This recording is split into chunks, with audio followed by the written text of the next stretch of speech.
Hello दोस्तों, स्वागत है आपका आपके अपने यूट्यूब चैनल पे। दोस्तों, आज का जो वीडियो है वो कक्षा 10 के विद्यार्थियों के लिए है जो 2023 में बैठने वाले हैं। तो आज का विषय है हिंदी।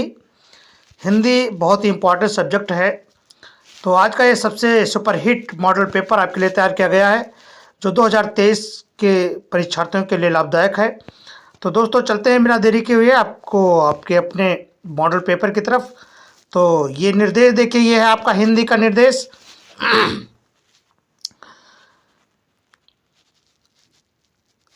समय 3.25 घंटे है, पूर्णांक 50 है। निर्देश में देखिए, सभी प्रश्न पत्र अनिवार्य हैं और 2023 में एक नियम लागू हुआ है। नियम नया लागू हुआ है क्योंकि जो 20 नंबर हैं वो आपके OMR शीट पर होंगे। तो ये 2 खंडों में बटा होगा। प्रश्न पत्र 2 खंड में होते हैं। पहले खंड में 20 प्रश्न आपके बहुविकल्पीय प्रश्न होगा जो MR OMR शीट पर देना होगा, यानी एक एक नंबर मिलेगा। और खंड बा जो वर्णात्मक परीक्षा यानी लिखित परीक्षा है, उससे आपको 50 नंबर मिलने वाले हैं। ठीक है, तो कुल मिलाकर के 70 नंबर आपका मॉडल पे मतलब परीक्षा में मिलेगा। और ये परीक्षा आपकी निर्धारित हो चुकी है, बहुत ही कम समय आपके लिए बचा है। तो आप खूब अपना रिवीजन करें और अपनी पकड़ बनाए रखें। तो चलते हैं, आपको क्वेश्चन की तरफ ले चलते हैं। तो देखिए, ये है आपका खंड आ। खंड आ आपको बताया गया बहुविकल्पीय है, तो बहुविकल्पीय प्रश्न की ओर आपको ले चलते हैं। देखिए, ये है आपके 20 प्रश्न बहुविकल्पीय जो आपको टिक मार्क करने हैं OMR शीट पर। तो OMR शीट आपकी अलग होगी और 20 नंबर उसी से टेस्ट होगा।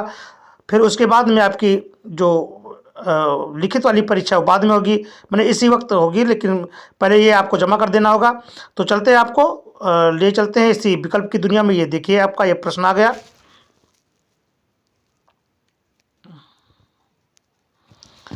प्रश्न नंबर 1 है, निम्नलिखित में से कौन सा प्रसिद्ध आलोचक है? निम्न में से कौन प्रसिद्ध आलोचक है, ये आपको बताने हैं। तो प्रसिद्ध आलोचक कौन है?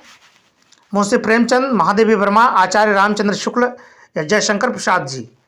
तो कौन है आपका? पहला है आचार्य रामचंद्र शुक्ल, ये आपका सही ऑप्शन है।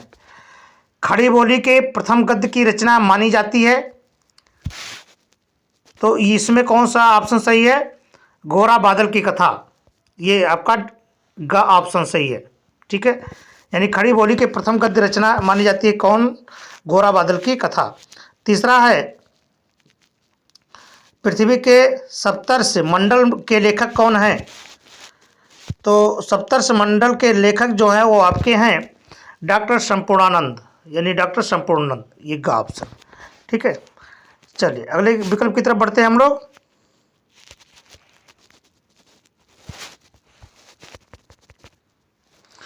पृथ्वी किस विधा की रचना है? पृथ्वी किस विधा की रचना है? तो पृथ्वी है निबंध की। किसकी? निबंध की, सही है। गिरती दीवारें की रचना कौन है? तो गिरती दीवारें के रचनाकार हैं आपके उपेंद्र नाथ अस्क। कौन ऑप्शन सही है? डी। और छठा क्वेश्चन है आपका, सरस्वती पत्रिका के संपादक कौन है? तो सरस्वती पत्रिका के जो संपादक हैं वो है आपके महावीर प्रसाद द्विवेदी जी। कौन है? का खंड आपका सही है ये। ठीक है, अगले क्वेश्चन की तरफ हम लोग बढ़ते हैं अब।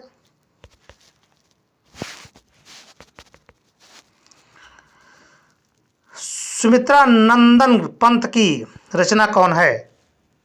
तो सुमित्रा नंदन पंत की जो रचना है उसे कहते हैं युगांत। पहला का सही है। हिमक्रीटिनी किस कवि की रचना है? तो हिमक्रीटिनी माखनलाल चतुर्वेदी की रचना है। ठीक है, अगला क्वेश्चन है,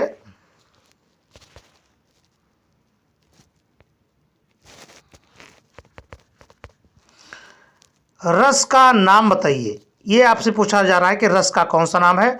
जथा पंख बिन खग अति दीना और मन बिन फन करिबर कर रहीना। इसमें कौन सा रस है आपको बताना है।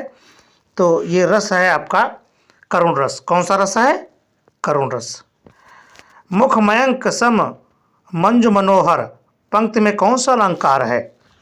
ये आपसे पूछा जा रहा है कि इसमें कौन सा अलंकार है। तो इसमें का 10वां का सही उपमा अलंकार। कौन सा अलंकार? उपमा अलंकार। ठीक है, तो अब अगले क्वेश्चन की तरफ बढ़ते हैं।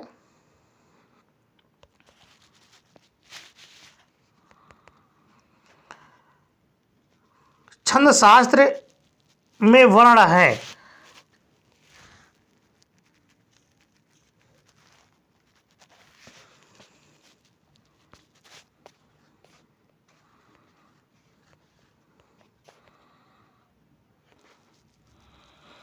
तो ये कौन सा छंद शास्त्र में वर्ण? आपके 2।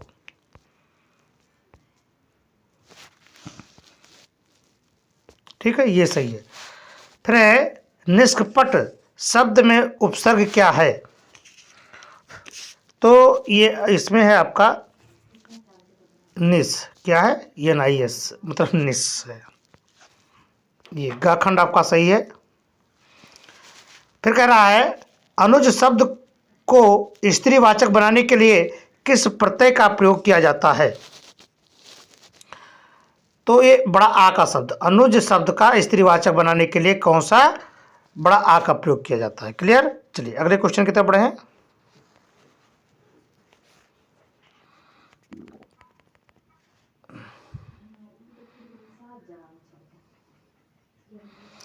अगला क्वेश्चन है आपका यथासंभव में कौन सा समास है? तो यथासंभव में आपका ये अब ई भाव है। हल्दी शब्द का तत्सम क्या है? हल्दी शब्द का जो तत्सम है वो है हरिद्रा। निम्न में आम का पर्यायवाची है। इसमें आम का पर्यायवाची क्या है? तो आम का पर्यायवाची है रसाल। क्या? रसाल। ठीक है,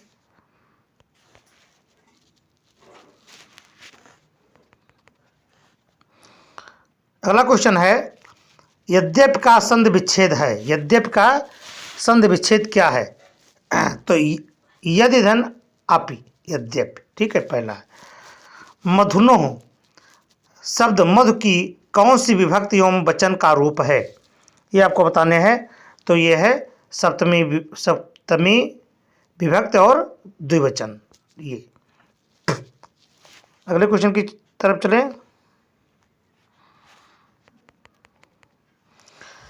पट धातु का पटेव रूप किस लकार पुरुष एवं वचन का एवं वचन है? बताइए, आप बताना है कि पट धातु का पठेव रूप किस लकार पुरुष एवं वचन का है। तो ये बताना है आपको। तो ये है काखंड, ये सही है। विधिलिंग लकार उत्तम द्विवचन। और अगला क्वेश्चन है हस धातु का लटल लकार का मध्यम पुरुष एक वचन का रूप कौन सा है? तो ये है आपका हससी। ठीक है, तो इतने क्वेश्चन आपके बहुविकल्पीय में पूछे जाएंगे। जो 20 नंबर आपके ये आपके सीधे OMR सीट ये आपको दिखाई जाइए, ये OMR सीट है, इसी पर आपको भरना होगा। क्लियर? तो OMR सीट आपको भरने, इस जो भी सही होगा वो जो आपको बताया गया है इसी OMR सीट पर भरना होगा। ठीक है, इसमें आपका नाम होगा। अब जो भी आपका नाम होगा, विषय कौन सी है, दिनांक क्या है, ये आपको इसमें भरा जाएगा। ठीक है, अब चलते हैं खंड बा की ओर। देखिए अब खंड बा में क्या है आपका,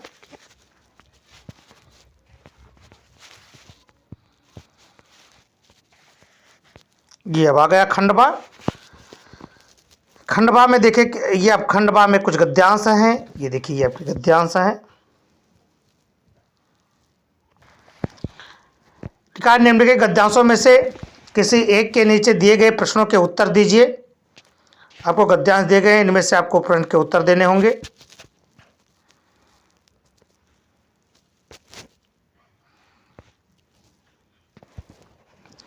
लिखा है विश्वास पात्र मित्र जीवन की एक औषधि है, यानी औषध है।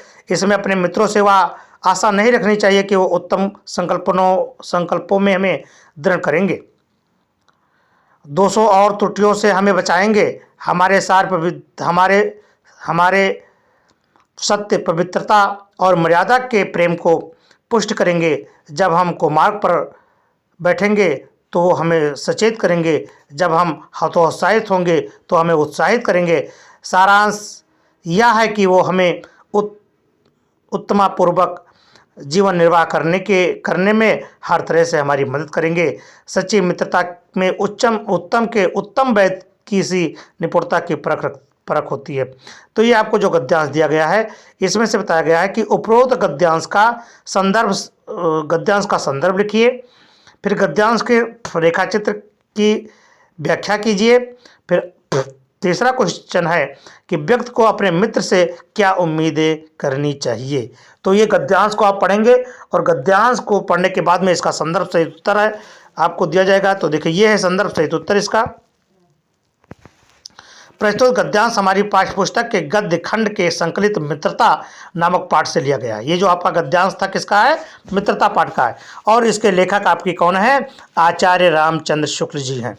ठीक है, अब देखिए, ये तो हो गया संदर्भ। अब रेखांकित आपके अंशों की व्याख्या। आचार्य शुक्ल जी कहते हैं कि विश्वास पात्र मित्र दवा के समान होता है। जिस प्रकार अच्छी दवा लेने से व्यक्ति का रोग दूर हो जाता है, ठीक उसी प्रकार से विश्वास पात्र मित्र हमारे जीवन में आकर हमें बुरे संस्कार एवं दुर्गुण रूपी रोगों से मुक्ति दिलवाते हैं। ठीक है, हमें अपने मित्रों से ये आशा रखनी चाहिए कि वह हमें दोषों, अवगुणों, बुराइयों से बचाएं और अपने विचारों, संकल्पों को मजबूत बनाने में हमारी सहायता करें। हमारे हृदय में अच्छे विचार को उत्पन्न करें।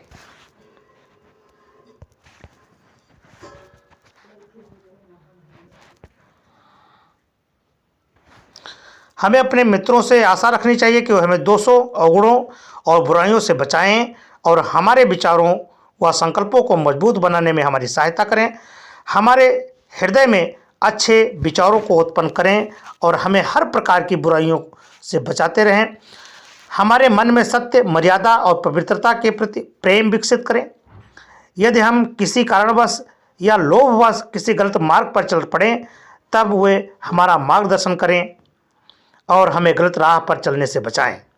यदि हम निराश व हताश हो जाएं, तो हमें सही मार्ग का प्रदर्शन करें, यानी हमें सही मार्ग पर ले जाएं। ठीक है,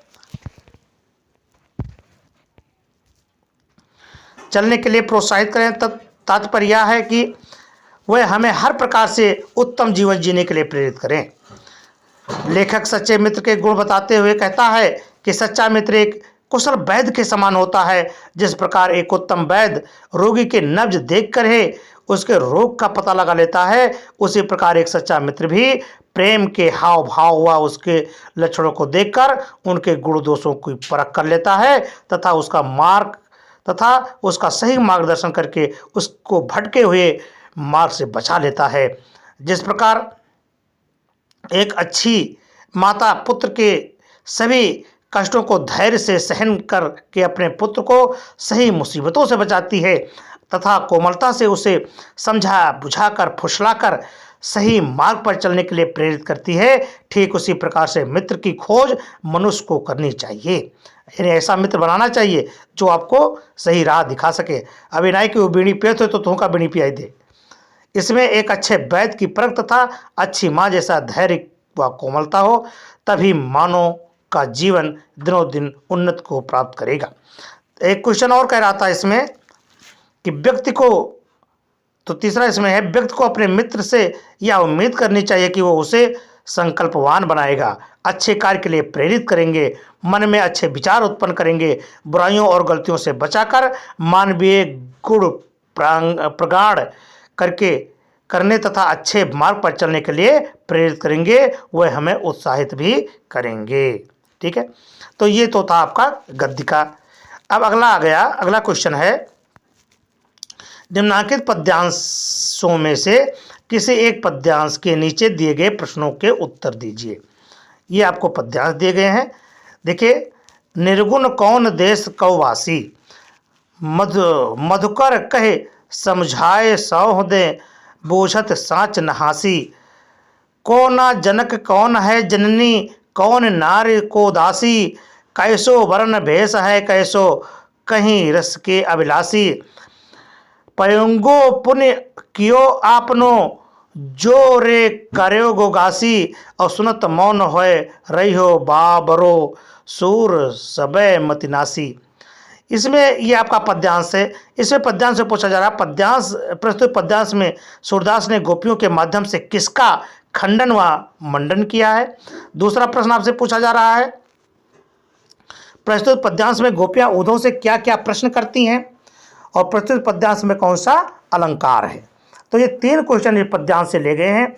तो पहला देखिए, प्रस्तुत पद्यांश महाकवि सूरदास जी द्वारा रचित सूर सागर महाकाव्य से हमारी पाठ्य पुस्तक हिंदी के काव्य खंड से संकलित पद पद शीर्षक से उद्धृत है, यानी उससे लिया गया है। प्रसंग देखिए क्या है।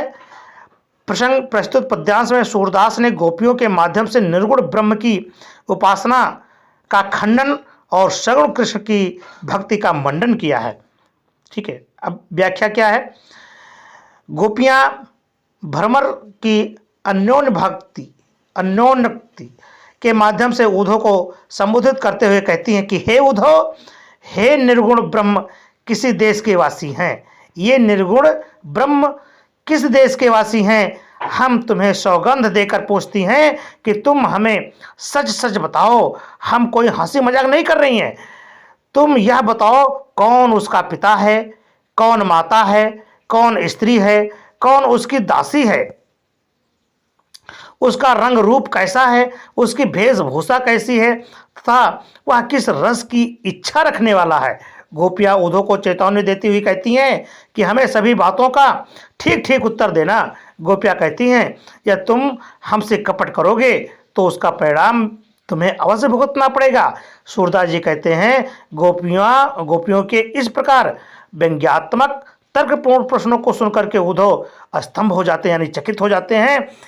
वह उनके प्रश्नों का उत्तर ना दे सके।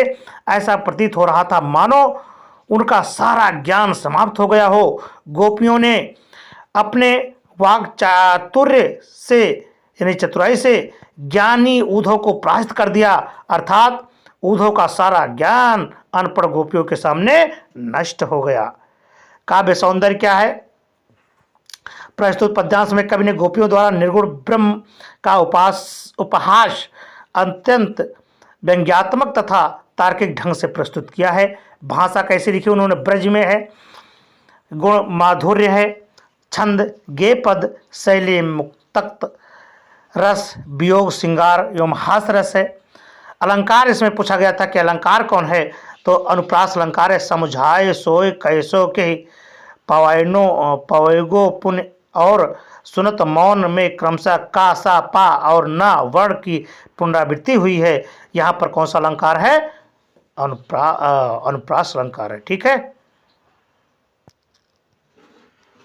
अन्योक्त अलंकार मधुरक अर्थात भ्रमर के रूप में उद्धव की तुलना की गई है, जिस कारण यहाँ पर अंत्योक्ति अलंकार भी है। एक इसमें अथवा पूछा जा रहा है, उसी में या तो आपको का खंड करना है या तो आपको खा दिखाई दे रहा है, इसको करना होगा, दोनों नहीं करना है, एक ही करना है। ऊधो मोह ब्रज बिसरत नाही, वृंदावन गोकुल वन उपवन, सघन कुंज की छाही, प्रात समय मात जसुमत अरु, नंद देख सुख पावत, माखन रोटी दहु सजायो, अत हित खात खवावत, गोपी ग्वाल बाल संग खेलत, सब दिन हसत सिरात, सूरदास धन धन ब्रजवासी, जिनसो हित जदुजात। अब ये पूछ रहे हैं, ये कह रहे हैं कि इसका या आपको जो पहले दिखाया गया है उनमें से एक का संदर्भ सहित वही व्याख्या करनी है। तो इसका भी दिखाया गया है आपको। प्रस्तुत पद्यांश महाकवि सूरदास जी द्वारा रचित सूरसागर महाकाव्य से हमारी पाठ्य पुस्तक काव्य खंड के संकलित पद शीर्षक से उद्धृत है। प्रसंग है, प्रस्तुत पद्यांश में सूरदास जी ने कृष्ण की मनोदशा का चित्रण किया है। उद्धव ने मथुरा पहुंच करके श्रीकृष्ण को वहां की सारी स्थिति बताई, जिसे सुनकर कृष्ण श्रीकृष्ण भाव विभोर हो गए। व्याख्या में देखिए क्या है। श्रीकृष्ण जी कहते हैं, हे उद्धव, मैं ब्रज को भूल नहीं पाता हूँ, मैं सबको भुलाने का बहुत ही प्रयास करता हूँ, पर ऐसा करना मेरे लिए संभव नहीं है। वृंदावन और गोकुल वन उपवन सभी मुझे याद आते हैं। वहाँ की कुंजों की घनी छाँव और मुझे छाँव भुलाए नहीं जाते। प्रातःकाल माता यशोदा का नंद बाबा मुझे देख करके हर्षित होते तथा अत्यंत सुख का अनुभव करते थे। माता यशोदा मक्खन रोटी और दही मुझे बड़े प्रेम से खिलाती थी। गोपियाँ और ग्वाल वालों के साथ अनेक प्रकार की क्रीड़ाएँ करती थी और सारा दिन हंसते खेलते हुए व्यतीत होता था। ये बात मुझे बहुत याद आती है। सूरदास जी ब्रजवासियों को की सराहना करते हुए कहा कि वे ब्रजवासी धन्य हैं क्योंकि श्री कृष्ण स्वयं उनके हित की चिंता करते हैं और उनका प्रतिक्षण ध्यान करते हैं। श्री कृष्ण के अतिरिक्त ऐसे हितैषी और कौन मिल सकता है। यहाँ पर काव्य सौंदर्य क्या है। काव्य सौंदर्य प्रस्तुत पद्यांश में श्री कृष्ण साधारण मनुष्य की भांति अपने प्रियजन को याद कर द्रवित होते हैं। यद्यपि उनका व्यक्तित्व अलौकिक है फिर भी ब्रज की स्मृतियाँ देकर व्याकुल कर देती हैं। भाषा ब्रज है, गुण माधुर्य है, रस श्रृंगार है, छंद गेयात्मक है। और इसमें अलंकार कौन सा है। अलंकार जो है आपका अनुप्रास अलंकार है। ठीक है, ये आपको लिखना होगा। अगला देखिए, लिखा है निम्नलिखित संस्कृत गद्यांशों में से किसी एक का संदर्भ सहित हिंदी में अनुवाद कीजिए। इसमें ये आपका संस्कृत में दिया हुआ है। सा 12 वर्ष उपेत्य चतुर्विंशति वर्ष सर्वान् वेदान् धीत्य महामना अनुचानमानी स्तंभ अयाय याम पितोवाच श्वेत के तोयन्नो सोमेदम महामनम अनुचानमानी स्तंभो अस्तु तमादेशम प्राच्य। ये आपको बताया गया संस्कृत में, तो इसका आपको संदर्भ सहित उत्तर देना है। तो प्रस्तुत गद्यांश हमारी पाठ्यपुस्तक के संस्कृत खंड के संकलित छांदोग्य उपनिषद खष्टोध्याय से अरुण श्वेत कीतु संवाद नामक पाठ से लिया गया है। अनुवाद क्या है, अब इसको हिंदी में क्या देखिए, हिंदी में इसका अनुवाद क्या है। कुमार श्वेत केतु 12 वर्ष तक गुरु के समीप रहते हुए 24 वर्ष की आयु तक सभी वेदों का अध्ययन करके बड़े ही गर्वित भाव से अपने घर वापस आया। तब उसके पिता आरुण ने कहा, हे पुत्र श्वेतकेतु, तुम्हारे द्वारा जो कुछ भी अपने गुरु से सीखा गया है वह मुझे बतलाओ। तब महान मन वाला पुत्र श्वेतकेतु पिता के द्वारा ये पूछे जाने पर अस्तंभ रह गया। आरुण ने श्वेतकेतु से पूछा, बेटे क्या तुम्हारे गुरु जी ने यह रहस्य भी बताया है जिससे सारा अज्ञात ज्ञात हो जाता है। श्वेतकेतु वह नहीं जानता था, इसलिए वह स्तंभ रह गया। उसने नम्रतापूर्वक पिता से पूछा, ऐसा वह कौन सा रहस्य है जो मेरे आचार्य ने मुझे नहीं बताया। तब आरुण ने अपने पुत्र श्वेतकेतु को उस रहस्य के बारे में प्रवचन दिया।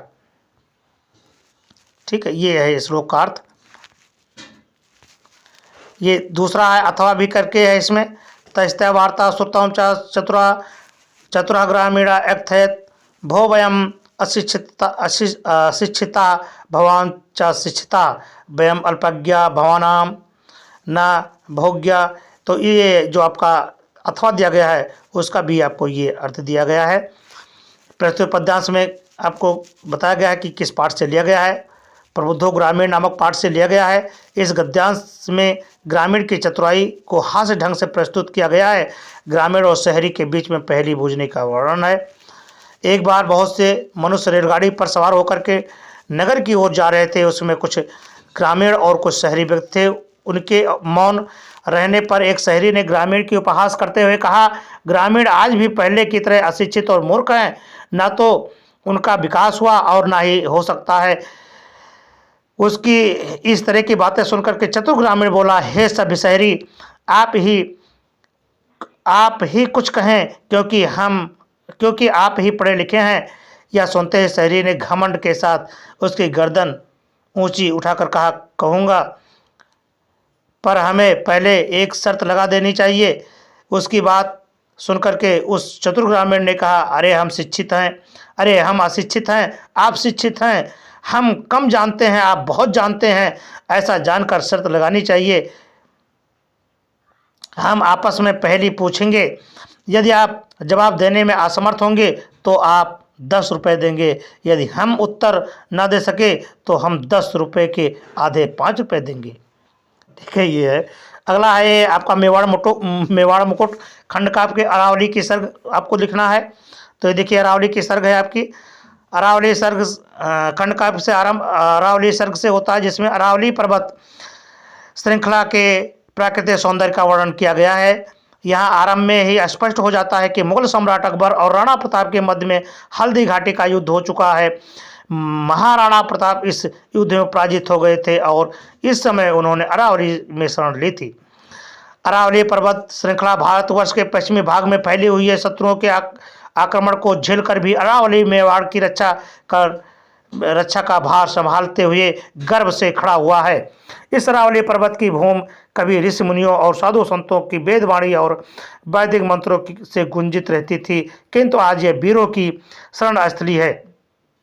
युद्ध में पराजित राणा अपनी पत्नी लक्ष्मी, पुत्र अमर और धर्मपुत्री दौलत के साथ यहीं रहते हैं। वे विचार कर रहे हैं कि चित्तौड़ का दुर्ग हाथ से निकल गया तो क्या होगा।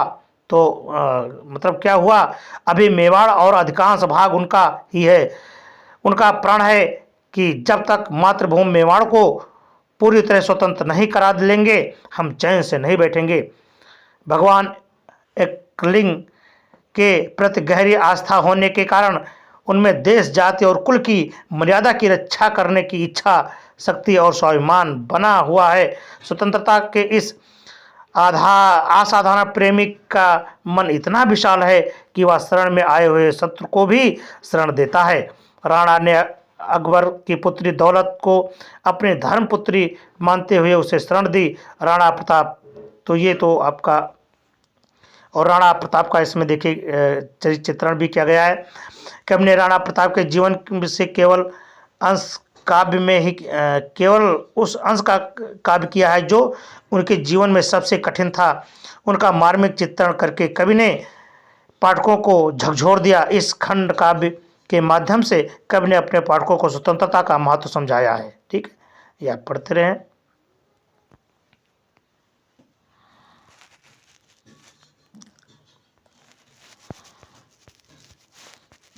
अगला क्वेश्चन है आपका, निम्नलिखित लेखकों में से किसी एक जीवन परिचय सहित उनकी रचना का भी उल्लेख कीजिए। तो आपको इसमें देखिए 3 कवि दिए गए हैं, डॉक्टर राजेंद्र प्रसाद, भगवत शरण उपाध्याय और जयप्रकाश भारती। तो देखिए एक एक करके देखिए सभी का जीवन परिचय। डॉक्टर राजेंद्र प्रसाद जी का, तो डॉक्टर राजेंद्र प्रसाद सफल राजनीतिक और प्रतिभा संपन्न साहित्यकार, देश रत्न डॉक्टर राजेंद्र प्रसाद जी का जन्म 1884 में बिहार राज्य के छपरा जिले के जीरोदेई नामक स्थान पर हुआ था। इनके पिता का नाम महादेव सहाय था। इनका परिवार गांव के संपन्न और प्रतिष्ठित कृषक परिवारों में से था। ये अत्यंत मेधावी छात्र थे। इन्होंने कोलकाता विश्वविद्यालय यानी कलकत्ता विश्वविद्यालय से एमए और कानून की डिग्री एलएलबी की परीक्षा उत्तीर्ण की। सदैव प्रथम श्रेणी में उत्तीर्ण होने वाले डॉक्टर राजेंद्र प्रसाद ने मुजफ्फरपुर के कॉलेज में अध्यापन का कार्य किया। उन्होंने 1911 में वकालत की और सन 1920 में कोलकाता और पटना में वकालत का कार्य किया। इसके पश्चात वकालत छोड़ करके देश सेवा में लग गए। इनका झुकाव प्रारंभ से ही राष्ट्र सेवा की ओर था। 1917 में गांधी जी के आदर्शों और सिद्धांतों से प्रभावित होकर के इन्होंने चंपारण के आंदोलन में सक्रिय भाग लिया और वकालत छोड़ करके पूर्ण रूप से राष्ट्रीय स्वतंत्रता संग्राम में कूद पड़े। अनेक बार जेल जाने की यातनाएं भी इन्होंने सही। इन्होंने विदेश जाकर के भारत के पक्ष में भारत के पक्ष को विश्व के सम्मुख रखा। डॉक्टर राजेंद्र प्रसाद तीन बार भारतीय राष्ट्रीय कांग्रेस के सभापति और 1962 में भारत के राष्ट्रपति भी रहे। सादा जीवन उच्च विचार इनके जीवन का मूल मंत्र था। 1962 में इन्हें भारत रत्न से पुरस्कृत किया गया। जीवन पत्र हिंदुस्तान की सेवा करने वाले डॉक्टर राजेंद्र प्रसाद जी का अंतिम काल 28 फरवरी 1963 को था और ये दुनिया को अलविदा कहकर चले गए। रचना क्या किए? इन्होंने भारतीय शिक्षा, गांधी जी की देन, शिक्षा और संस्कृत साहित्य, मेरी आत्मकथा, बापू जी के कदमों में, मेरी यूरोप यात्रा, संस्कृत का अध्ययन, चंपारण में हिंदी, गांधी और खादी का अर्थशास्त्र आदि। भाषा शैली डॉक्टर राजेंद्र प्रसाद जी भाषा सरल, सुबोध और व्यवहारिक हैं। इनके निबंधों में संस्कृत, उर्दू, अंग्रेजी, बिहारी शब्दों का प्रयोग हुआ है। इसके अतिरिक्त जगह जगह ग्रामीण कहावतों और शब्दों का भी उन्होंने बीच बीच में प्रकाश डाला है। इन्होंने भावानुरूप छोटे बड़े वाक्यों का भी प्रयोग किया है। इनकी भाषा में बनावटीपन नहीं है। डॉक्टर राजेंद्र प्रसाद की शैली भी उनकी भाषा की तरह ही आडंबर रहित है। डॉक्टर भागवत शरण उपाध्याय, अब आइए भैया के डॉक्टर भागवत शरण उपाध्याय भी देख लीजिए। पुरातत्व काल में पंडित, भारतीय संस्कृति और इतिहास के सुप्रसिद्ध विद्वान, एक प्रचारक, लेखक डॉक्टर भगवत प्रसाद उपाध्याय जी का जन्म 1910 में बलिया जिले के उजियारपुर गांव में हुआ था। अपनी प्रारंभिक शिक्षा समाप्त करने के पश्चात उपाध्याय जी काशी गए और यहीं से प्राचीन इतिहास में एमए की डिग्री प्राप्त की। हिंदी साहित्य की उन्नति में इनका विशेष योगदान रहा। उपाध्याय जी ने पुरातत्व एवं प्राचीन भाषाओं के साथ साथ आधुनिक यूरोपीय भाषाओं का भी अध्ययन किया। ठीक है, ये है। रचना में देखिए, उपाध्याय जी ने 100 से अधिक कृतियों की रचना की।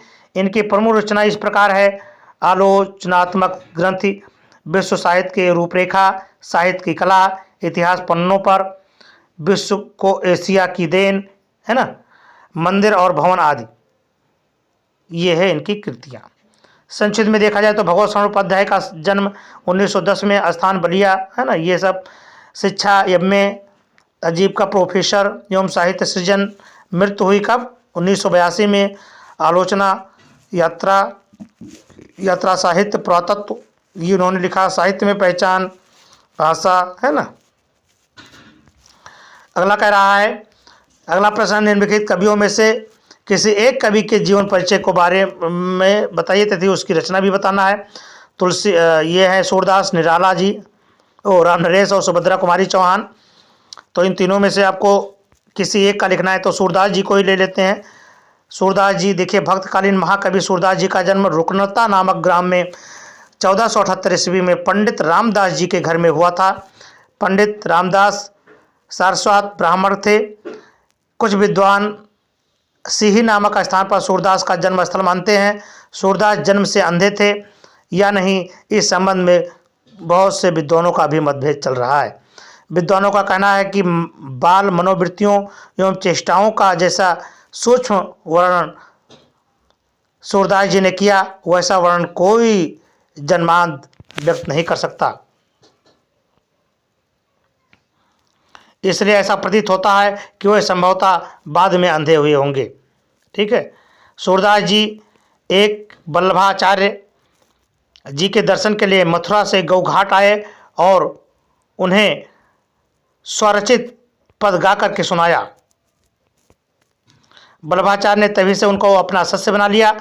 सूरदास जी की भक्ति, सच्ची भक्ति और पद रचना की निपुणता देख करके वल्लभाचार्य जी ने उन्हें श्रीनाथ मंदिर में कीर्तन का भार सौंप दिया।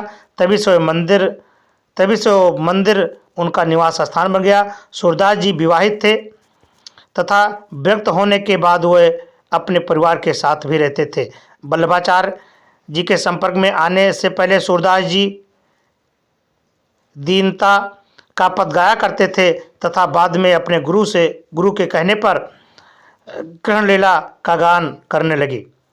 सूरदास जी की मृत्यु 1583 में गोवर्धन के पास पारसौली नामक गांव में हुई थी। साहित्यिक परिचय में देखिए क्या है। सूरदास जी महान काव्यात्मक प्रतिभा के संपन्न थे। कृष्ण भक्ति को ही उन्होंने काव्य श्रीकृष्ण के सगुण रूप के प्रति सखा भाव भक्ति का निरूपण किया। ठीक है, ये है आपका। कृतियां देखिए क्या कृतियां रखी हैं इन्होंने। भक्त शिरोमणि सूरदास जी ने लगभग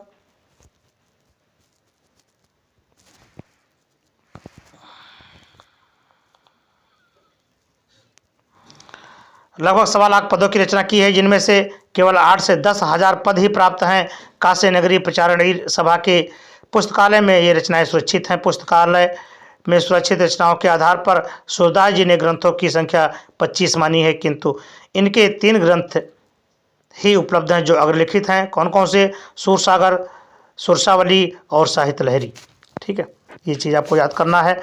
भाषा शैली में क्या लिखा है? सूरदास जी ने अपने पदों में ब्रज भाषा का प्रयोग किया है तथा सभी पद गीतात्मक किए हैं, जिस कारण इनमें माधुर्य गुण की प्रधानता है। इन्होंने सरल एवं प्रभावपूर्ण शैली का प्रयोग किया है। उनका काव्य मुक्तक शैली पर आधारित है। ठीक है। साहित्य में स्थान: सूरदास जी ने साहित्य के महान काव्यात्मक प्रतिभा संपन्न कवि थे। इन्होंने श्री कृष्ण की बाल लीलाओं और प्रेम लीलाओं का जो मनोरम चित्रण किया है वह साहित्य में अद्वितीय है। देखिए सूरदास जी का संक्षिप्त में परिचय। सूरदास जन्म 1478 ईस्वी में रुकनता नामक ग्राम में, मृत्यु कब हुई? 1583 में नामक पारसौली। पंडित का नाम है पिता का नाम है पंडित रामदास। गुरु कौन है? आचार्य वल्लभाचार्य। भक्ति कृष्ण भक्ति। ब्रह्म का रूप है सगुण। निवास स्थान श्रीनाथ मंदिर। ये है ना, इतना चीज़ आपको याद रखना है। अब निराला जी को भी दिया गया है, निराला के भी आपको पढ़ लेना है। ये राष्ट्रीय भावना से ओतप्रोत काव्य का सृजन करने वाले कवि राम नरेश निराला का जन्म 1889 में जिला जौनपुर के अंतर्गत कोयरीपुर ग्राम में एक साधारण कृषक परिवार में हुआ था। इनके पिता का नाम रामदत्त त्रिपाठी ईश्वर में आस्था रखने वाले ब्राह्मण थे। केवल 9वीं कक्षा तक पढ़ने के पश्चात इनकी पढ़ाई छूट गई। बाद में इन्होंने स्वतंत्र रूप से हिंदी, अंग्रेजी, संस्कृत तथा गुजराती का गहन अध्ययन किया तथा साहित्य सेवा को अपना लक्ष्य बना लिया। ठीक है। ये क्या क्या कृतियाँ करी ये आपको याद रखने हैं। भाषा कौन रखी? संक्षिप्त में आपका परिचय देखिए। राम नरेश त्रिपाठी, जन्म 1889 कोयरीपुर गांव में, वर्ष 1962 में। पिता का नाम पंडित रामदत्त त्रिपाठी, शिक्षा कोयरीपुर गांव। ठीक है। ये अगला क्वेश्चन कह रहा है कि अपनी पाठ्य पुस्तक से कंठस्थ कोई एक श्लोक लिखिए जो इस प्रश्न पत्र में ना आया हो। तो भैया ये तो तुम्हारा काम है, ये इसको आपको याद रखना है, क्योंकि प्रश्न पत्र में जो नहीं आया है वह श्लोक आपको याद करके और वहाँ लिखना होगा। निम्नलिखित प्रश्नों में से किन्हीं 2 के संस्कृत में उत्तर दो। तो देखिए संस्कृत में आपको प्रश्न में दिया गया है, वाराणसी नगरी कस्याः नद्याः कूले स्थिता। इसका उत्तर देखिए ये है, वाराणसी गंगायाः नद्याः कूले स्थिता अस्ति। ठीक है। अगला क्वेश्चन कह रहा है चंद्रशेखरा कः आसीत्। चंद्रशेखरा कः आसीत्। इसका आंसर देखिए, चंद्रशेखरा एक प्रसिद्ध क्रांतिकारी देशभक्त आसीत्। ठीक है। अगला क्वेश्चन है चंद्रशेखरा स्वगृहं कुत्र किम अवदत्। तो इसका आंसर है चंद्रशेखरा स्वगृहं कारागारम अवदत्। अगला क्वेश्चन है ग्रामीणान कः उपासत। आंसर है इसका ग्रामीणान एका नागरिका उपासत। अगला क्वेश्चन है ग्रामीणस्य प्रहेलिकाया किम उत्तरम आसीत्। ग्रामीणस्य प्रहेलिकाया उत्तरम आसीत् पत्रम या पत्रम। अगला क्वेश्चन कह रहा है वीरः किन पूजते। वीरः वीरेण पूजते। अगला है पुरुषराजा केन सा युद्धम अकरोत्। तो पुरुराजा अलक्षेणेन्द्रेण सा युद्धम अकरोत्। तो ये तो आपका था आंसर। अब है उपमा अथवा रूपक अलंकार की परिभाषा और उदाहरण दीजिए। तो जब किसी वस्तु का वर्णन करने पर उससे अधिक प्रसिद्ध वस्तु से गुण, धर्म आदि के आधार पर उसकी समानता की जाती है तब उसे कौन सा उपमा अलंकार कहते हैं? तब उसे उपमा अलंकार कहते हैं। अन्य शब्दों में जहाँ पर उपमेय की उपमान से किसी समान धर्म के आधार पर तुलना की जाए तो वहाँ उपमा अलंकार होती है। जैसे जैसे बताया गया, मुख मयंक सम मंजु मनोहर, इस काव्य पंक्ति में मुख उपमेय है, चंद्रमा उपमान है, मनोहर समान धर्म है और सम वाचक शब्द होने से उपमा अलंकार परिपुष्ट हो रहा है। ठीक है, ये भी वही है। अगला क्वेश्चन है, निम्नलिखित में से किन्हीं दो वाक्यों का संस्कृत में अनुवाद कीजिए। अब ये आपको संस्कृत में दिए गए हैं, मतलब ये दो वाक्य हैं, मतलब वाक्य आपको दिए गए हैं, इनको संस्कृत में लिखना है। वृक्ष से पत्ते गिरते हैं, संस्कृत में बनाना है तो वृक्षात पत्राणि पतंती। अगला क्वेश्चन है, विद्या सब धनों में प्रधान है, इसको संस्कृत में क्या कैसे बोलेंगे? विद्या सर्व प्रधानम धनम अस्ति। अगला है, देखिए इसमें आपको वाक्य दिए गए हैं, उसको संस्कृत में अनुवाद करने हैं। हमें अपने कर्तव्य का पालन करना चाहिए, इसको संस्कृत में क्या कहेंगे? वयम स्वकर्तव्यस्य पालनीयम। विनय विनय मनुष्य का आभूषण है, विनयः मनुष्याणाम आभूषणम अस्ति। अगला है, सदा सत्य की जीत होती है, सदा सत्यमेव जयते, सदा सत्य की जीत होती है, अर्थात सदा सत्यमेव जयते। अगला क्वेश्चन है, सदा सत्य बोलो, सदा सत्यम वद। अगला कह रहा है, भारतीय संस्कृत सर्वश्रेष्ठ है, भारतीय संस्कृता सर्वश्रेष्ठम अस्ति। अगला क्वेश्चन है, वृक्ष से फल गिरते हैं, वृक्षात फलान पतंती। अगला है, सभी छात्र पढ़ते हैं, इसको संस्कृत में कैसे कहेंगे? सर्वे छात्रा पत्रम लिखन्ति, सभी छात्र पत्र लिखते हैं, मैंने सर्वे छात्रा पत्रम लिखन्ति। अगला क्वेश्चन है, छात्र मैदान में खेलते हैं, छात्रा क्षेत्रे क्रीडन्ति। अगला है, निम्नलिखित अगला क्वेश्चन है, निम्नलिखित विषयों में से किसी एक विषय पर आपको निबंध लिखना है और 5 नंबर मिलेगा। तो चाहे मेरी प्रिय पुस्तक, बढ़ती हुई जनसंख्या, बन रहेंगे हम रहेंगे, देश प्रेम या विज्ञान वरदान या अभिशाप, इसमें से आपको ये एक लिखना होगा। तो मैंने दिया है आपको मेरी प्रिय पुस्तक। ठीक है, तो आप जो मर्जी लिखिए, कोई ज़रूरी नहीं है। मेरी प्रिय पुस्तक रामचरितमानस है, इसके बारे में मैंने यहाँ पर कुछ दिया है टाइटल। और दूसरा है हमारा ये बढ़ती हुई जनसंख्या। तो भैया बढ़ती हुई जनसंख्या पर भी आप नोट्स तैयार कर लें अपना लेख, और ये बहुत ही ज़रूरी है क्योंकि ये भी आने वाला है। तो इतने अगर आप पढ़ेंगे तो आपको अच्छे से अच्छे नंबर प्राप्त हो जाएंगे। ठीक है, फिर देखिए अब आप अपनी खूब मेहनत से तैयारी करें। और बस आज का वीडियो यहीं पर, हम आपको फिर मिलते हैं अगले वीडियो में। तब तक के लिए नमस्कार।